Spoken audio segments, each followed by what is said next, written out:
And onions తోటి ఇడ్లీ, దోశ, అన్నం ఇలా దేనిలోకైనా అదిరిపోయే చట్నీ అయితే తయారు చేసుకోవచ్చు. అన్నంలో కలుపుకొని తింటుంటే ఆ టేస్ట్ అయితే అదిరిపోతుంది. మరి రెసిపీ అయితే ఎలా తయారు చేసుకోవాలో చూసేద్దామా. ముందుగా ఒక కడాయిలో కొద్దిగా ఆయిల్ వేసుకొని ఇందులో 1 టేబుల్ స్పూన్ వరకు ధనియాలు, 1 టీ స్పూన్ వరకు జీలకర్ర, 7-8 ఎండుమిరపకాయలు, 4 వెల్లుల్లి రెబ్బలు వేసి దోరగా వేయించుకోవాలి. ఇవి కాస్త వేగిన తర్వాత ఇందులో 2 పెద్ద సైజు ఉల్లిపాయలను కట్ చేసి వేసుకొని ఇందులోనే కొద్దిగంత చింతపండు, కొద్దిగా ఉప్పు వేసుకొని మొత్తం కలిపేసుకొని మూత పెట్టి లో ఫ్లేమ్ లో బాగా మగ్గించుకోవాలి.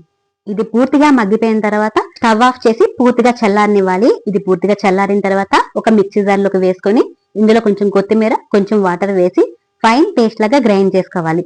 ఇలా మొత్తం గ్రైండ్ చేసుకున్న తర్వాత దీన్ని ఒక గిన్నెలోకి వేసుకొని దీనిలో పోపు పెట్టుకుని వేసుకుంటే టేస్ట్ అయితే అదిరిపోతుంది.